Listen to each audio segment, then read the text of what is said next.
여러 논란들이 지금 막 이렇게 터져 나오고 있는 그런 상황이잖아요. 최동석 인사혁신처장의 과거 발언, 그리고 과연 그의 생각은 어떤 건가, 이런 것들이 궁금해지고, 심지어 더불어민주당 여권에서조차 지금 최 처장에 대한 걱정의 목소리, 우려의 목소리, 그래서 결단을 내려야 한다라는 주장들이 계속 커지고 있는 상황에서, 그럼에도 불구하고 어제 대통령실은 최 처장이 결국 임명장을 수여했습니다. 어제 모습 잠깐 보면서 설명을 더 드리죠. 김민석 총리가 차관급 인사들에게 임명장을 수여했는데, 그 자리에 최동석 인사혁신처장, 이제 차관급 인사혁신처장이잖아요. 저 자리에서 본인이 임명장을 받았습니다. 보통 대통령이 장관이나 누구에게 임명장을 줄 때 그 옆에서 배석해서 임명장을 이렇게 전달하는 역할을 주로 담당했던 최동석 인사혁신처장이었는데, 어제는 이제 본인의 임명장을 받았습니다. 물론 임명은 그 이전에 됐었고, 그 임명 이후에 지금까지 여러 논란들이 벌어지고 있는 상황이었고, 급기야 피해자 위안부 할머니들에 대한 어떤 막말성 발언까지 드러난 상황이었지만, 어제 대통령실은 김민석 국무총리가 주는 저 임명장을 최동석 인사혁신처장에게도 제공을 한 겁니다. 결국 앞으로도 계속 돌파해보겠다라는 대통령실의 어떤 의지가 드러난 것 아닌가라는 생각도 좀 들고 있습니다. 김광삼 변호사님, 어제 저 모습 보면서 어떤 생각 좀 드셨습니까? 근데 이 정도에 드러났으면 저건 뭐 불문가지 아닙니까? 인성에 있어서뿐만 아니라 또 계속 인사에 대해서 전문성 얘기를 하는데, 네. 이제까지 인사의 전문성을 보여준 게 뭐가 있죠? 최근에 또 폭로된 게 교보생명 관련해서 인사 부사장으로 재직하면서 결국 교보생명을 망가뜨렸다, 이런 얘기도 나오고 있어요. 그런 주장도 나왔습니다. 그러면 자질도 갖추어지지 않고 인성도 갖추어지지 않고 왜 저런 사람을 안고 가는지 이해가 되지 않습니다. 아마 이제 이런 생각을 할 수 있겠죠. 더군다나 지난번에 강선우 후보자가 낙마했지 않습니까? 네. 그래서 이번에 또 최동석을 낙마시키면 또 여기에 대한 야당의 공격이랄지 아니면 경우에 따라서는 뭐 국정 동력에서도 좀 문제가 있을 수 있다, 이런 생각을 하는데, 잘못했을 수도 있다 이렇게 봐요. 경우에 따라서 인사혁신처장이에요. 혁신처장. 근데 저 사람이 이제 자기가 이제까지 유튜브를 할지 생각했던 그러한 소신을 가지고 만약에 인사혁신처에서 공무원, 중앙공무원 한 70에서 80만 명 되는 사람에 대해서 그 혁신의 기준의 잣대를 드러내면, 잘못되면 이건 이제 국가가 잘못될 수도 있는 그런 상황이 발생하거든요. 그래서 인사혁신처장으로서 어떤 인사권을 행사하기 전에 빨리 그만두는 게 맞다. 제가 볼 때는 지금 현재 이재명 정부의 가장 큰 리스크, 메가톤 리스크는 바로 최동석이다. 저는 그렇게 단정지어서 말씀드릴 수 있을 것 같아요. 네, 최용 의원 어떻게 보셨습니까? 글쎄, 제가 똑같은 얘기인데 도대체 누가 추천했길래 지금 최동석을 거두지 못하는가? 왜냐하면 굉장히 중요한 얘기입니다. 네. 지금 최동석이라는 사람이 인사혁신처장으로 적합하지 않다 하는 거는 뭐 저희만 그렇게 생각하는 게 아니고, 심지어는 친명계인 뭐 김영진 의원도, 김영진 의원은 이재명 대통령이 당대표일 때 정무조정실장을 했던 사람 아닙니까? 정무적 감각이 상당히 있다, 뭐 이렇게 우리가 평가할 수 있는 사람인데, 그런 김영진 의원조차 우려가 많다고 지금 얘기를 하고 있는 상황이라면, 친명계도 그런데 민주당 내 친명계 아닌 사람 말할 것도 없고, 중도 뭐 국민의힘 지지층은 뭐 말할 것도 없는데, 그러면 이제 과연 여론조사를 했을 때 최동석이 그 인사혁신처장으로서 적합하냐 아니냐, 이거는 뭐 우리가 불문가지죠. 그런데도 지금 버티고 이재명 대통령은 여전히 지금 그 어제 그 임명장을 주었다는 얘기는 그 신뢰하고 앞으로 일을 열심히 하라는 얘기로 우리가 판단이 된단 말이죠. 그러면 도대체 뒷배가 누구냐 하는 궁금증이 나올 수밖에 없어요. 나오는 게 아주 합리적인 분석이에요. 그러니까 이제 뒷배가 누구냐 이런 건데, 그러다 보니까 이제 언론에서도 저는 뭐 현장 기자들이 자, 최동석을 감싸고 그 최동석을 엄호하고 있는 세력이 과연 누구냐, 그거는 틀림없이 국민 눈높이와는 맞지 않는 세력일 가능성이 굉장히 높은 거거든요. 궁금해지고요. 현장 기자들도 좀 취재를 해주시기를 바랍니다. 네. 여권에서 여러 우려의 목소리가 나오고 있습니다. 앞서 말씀드린 대로 김영진 친명계 의원도 최 처장을 걱정하는 목소리가 나오고 있습니다. 들어보시죠. 최동석 소장 같은 사람을 추천한 사람도 한번 되돌아볼 필요가 있다. 과연 그분이 한 7, 80만 명의 공무원들, 공직자들의 금평을 관리하고 네네. 인재를 추천하고 관리하는 역할에 적정하겠는가에 대한 우려들이 세상에 많이 있다라는 얘기를 드리고 싶습니다.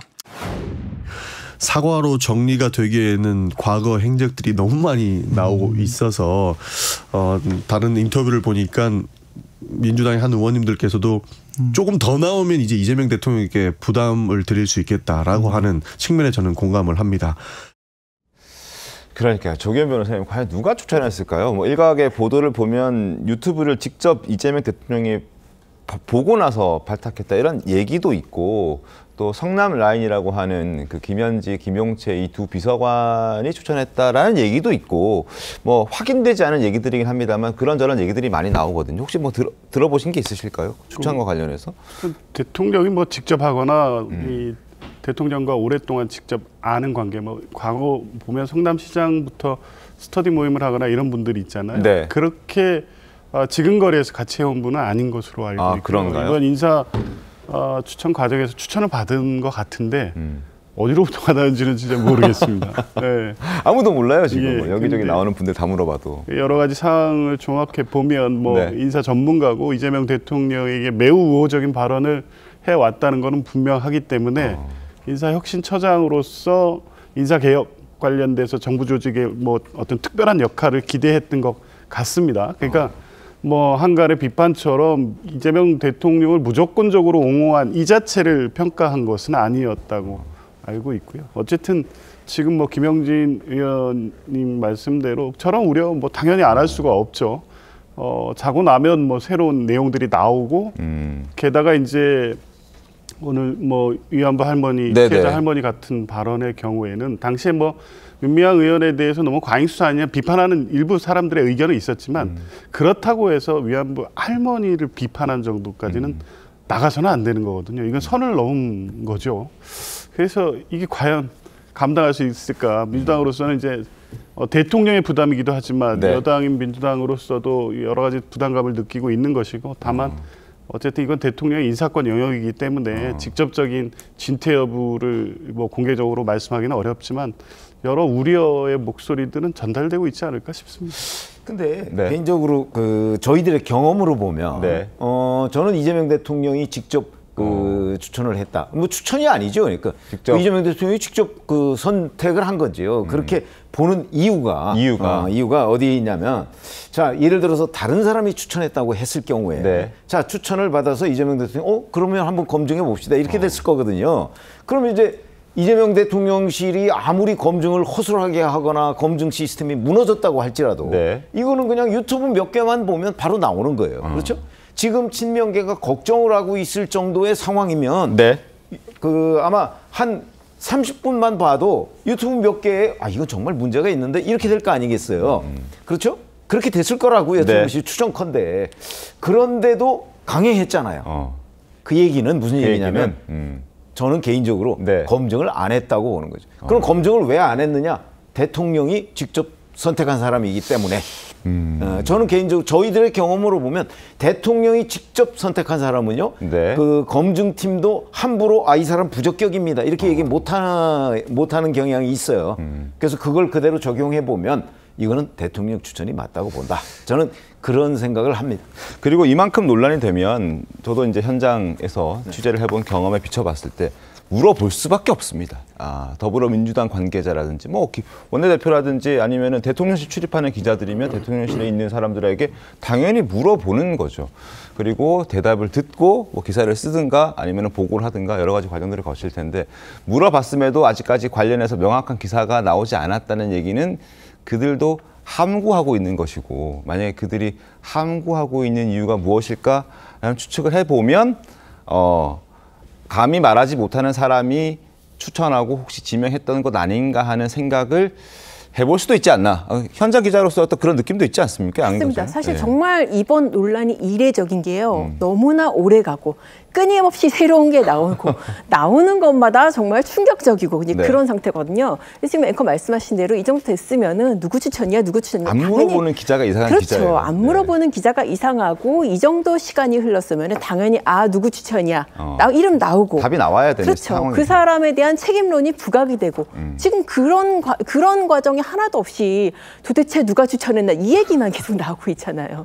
이거는 사실 그 말씀대로 정말 차마 대놓고 지목할 수가 없는 그런 뭐 이제 대통령 직접 인선을 했다든지 그런 가능성이 상당히 높은 것이고 또 이게 앞으로도 계속 가라앉지 않을 것 같은 게 발언의 날짜를 봤을 때 네. 심지어는 대선 이후의 것들도 있거든요. 그렇죠. 네. 네. 대선 직전뿐만 아니라 대선 이후. 대선 이후면은 이미 이제 뭐 이재명 대통령이 당선이 됐고 본인도 공직에 갈 가능성이 상당히 높은 상태인데도 유튜브에서 그렇게 얘기를 했다는 것은 정말 앞으로 가면 갈수록 기자들이 뭐 맘만 먹고 한두 시간만 찾으면은 더 많이 나올 거리가 있다는 것인데 과연 그런 논란과 위험성을 앞으로도 계속 안고 갈지 좀 봐야 될 것 같습니다. 알겠습니다.